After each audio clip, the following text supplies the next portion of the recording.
Courage it takes to stand up for what you believe in. Courage it takes to be true and righteous. Courage it takes to dare and answer your questions, be they social, political, economic, educational, or religious. To get clear and convincing answers, Test your courage and question me in Dare to Ask. Dare to Ask, next on Peace TV. Praise Him every day.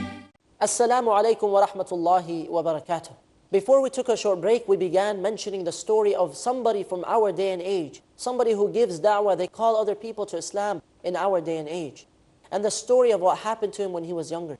And his story can be related to by many people and perhaps many viewers as well. And so he says, when I was younger, in high school, I was exposed to a lot of different ideologies and philosophies, and I began to become corrupted in my faith. I began to doubt my faith, and I was confused about the purpose of life. And so one day he said, I left the salah. I stopped praying to Allah. I stopped my prayers. He says, after that day, I realized that I had left my faith of many years. What happened next? He said, I began to learn Allah.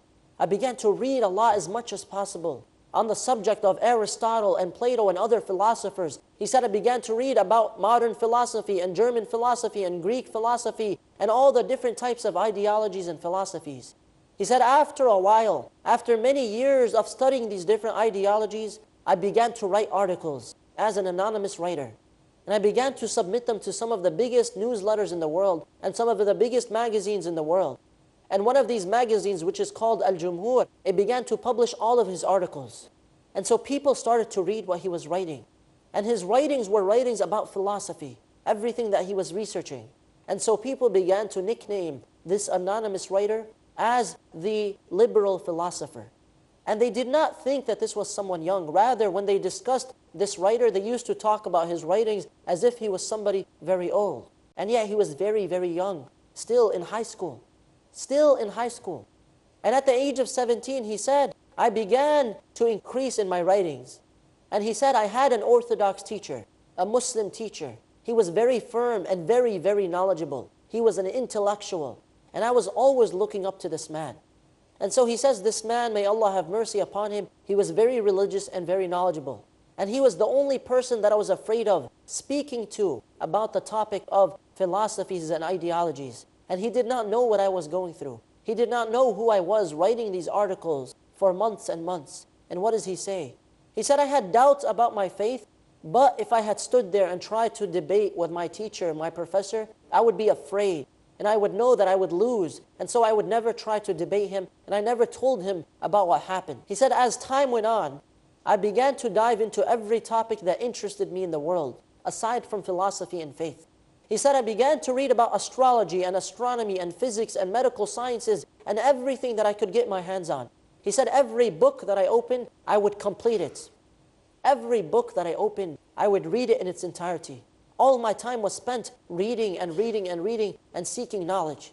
He said, I read so much that as I started to read, I also started to write more and more. And so the articles and newspapers and newsletters around the world, they increased in his publications. And people looked up to this man. They said, who is this liberal philosopher?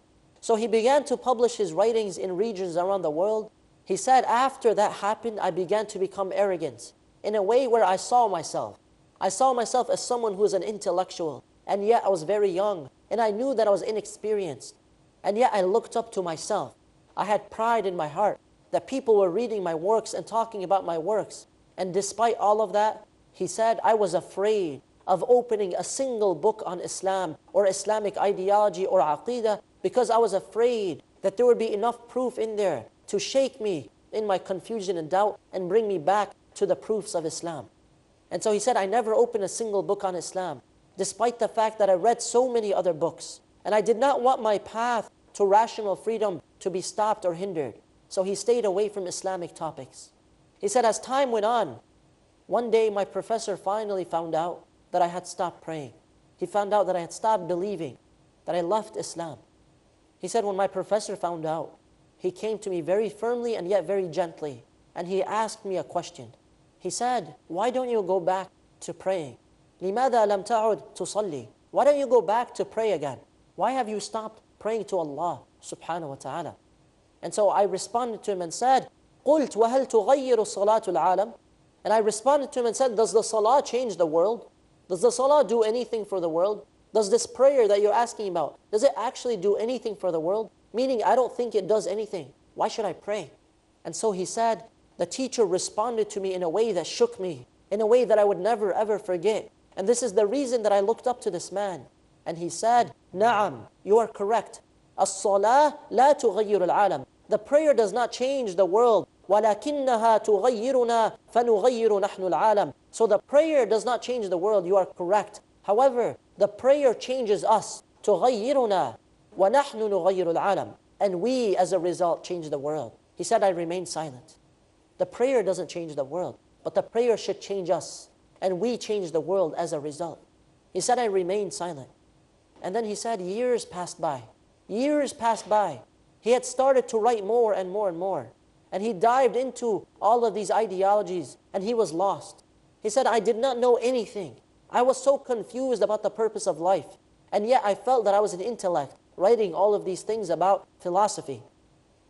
He said, my father would continue to advise me to pray, even though they had given up on me, meaning they knew that I wouldn't pray anymore. My mother would still wake us up before the time for the morning prayer, before the Fajr prayer, even though she knew that I wouldn't pray. He said, occasionally, I would go to the mosque to pray by myself. He said, I would go to the mosque to pray to see, perhaps maybe I will take something from the prayer. Perhaps I will feel something in my heart, and this will prove to me that Islam is true. He said, but when I went to the prayer, I went with some arrogance and pride in my heart, thinking that the salah would not affect me or help me in any way. And so I was wasting my own time. And I felt that I was wasting time, and so the prayer didn't do anything for me. And so it was occasional, and I left the prayer again and again. And so he says, nothing changed in my life. My intellect was above this prayer.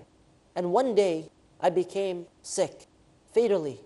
The doctors diagnosed me, and they said that I would pass away within 7 to 9 months. I would die within 7 to 9 months. And there was nothing that I could do to change that. It was fatal. And at the time, I was living in the United States, in the state of Washington. He said, I drove out one day by myself. I drove out to the coast, and I stared out at the ocean. And I went alone. And I stood there in front of this magnificent and vast ocean, this huge, gigantic ocean. And I stared out at the ocean. It was me and the ocean, the magnificent waves, the sound of the waves crashing, and the breeze coming about. It was me and nature. It was me and death and life. He said, I stared out at the ocean, and I asked myself, have I changed anything? Have I changed anything? Will I ever change anything?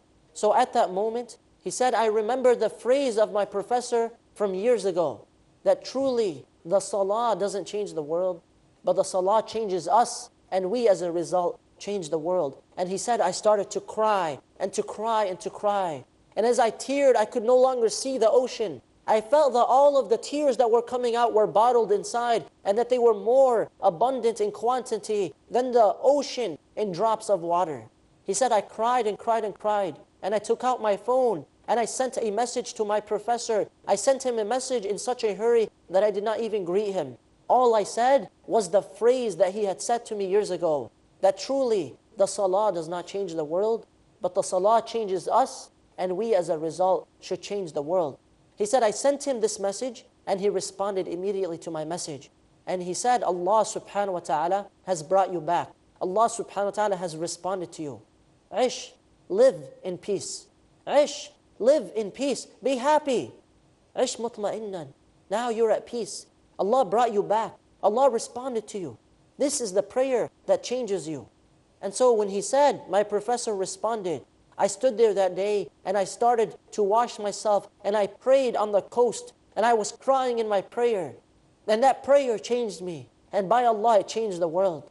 He said that prayer was the greatest prayer I ever prayed in my life.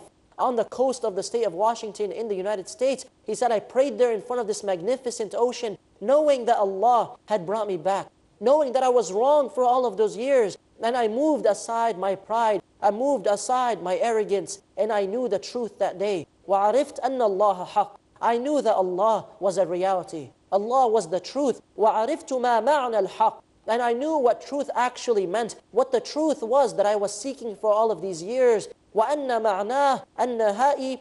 He said, and I knew that its meaning was in the sky, in the heavens, and not on the earth. The meaning of truth was in the heavens and not in the earth. Meaning with Allah subhanahu wa ta'ala and not on this earth, with the arrogant and the prideful of His creation. And then he said, وَلَمْ أَمُتْ. I did not die حَتَّى الْآن. I did not pass away until today. He wrote this many years after he was diagnosed fatally to be passed away. And so he survived, and he is still alive in our day and age. And this was published in 2007, more than 7 years ago.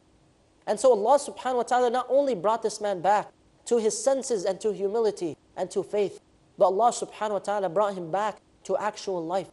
He kept him alive for all of these years. And the man to this day and age is writing and writing and writing. And he's spreading da'wah around the world. And he's passing on the beneficial messages around the world. And he is still a famous writer in some of these Arab and Middle Eastern newspapers, as well as some of the foreign newspapers. And so that day this man was given a lesson, that truly if you are firm, you believe in Allah and you are firm in Allah subhanahu wa ta'ala, then Allah subhanahu wa ta'ala will lead you through that to paradise. If you are firm in your thoughts and deeds, and you are unwavering with these corrupt ideologies that come your way, and the corrupt doubts and confusion that shaitan will try to take you astray with, then Allah subhanahu wa ta'ala will protect you. But if you run away from Allah, then you have no guarantee. You might end up removing your arrogance for a moment to realize, to be shaken back to your faith.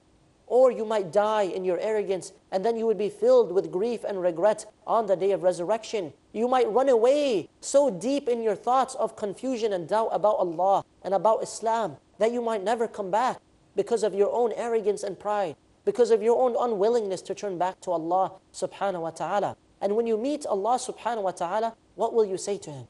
What is your excuse? Allah subhanahu wa ta'ala gives you opportunity after opportunity. So, when shaitan comes to you with thoughts to question your faith and your Lord, seek refuge in Allah from the shaitan. Seek refuge in Allah from the shaitan and say, أعوذ بالله من الشيطان الرجيم. Say, I believe in Allah. قُلْ آمَنْتُ بِاللَّهِ ثُمَّ اسْتَقِمْ. As the Prophet advised us, sallallahu alayhi wasallam.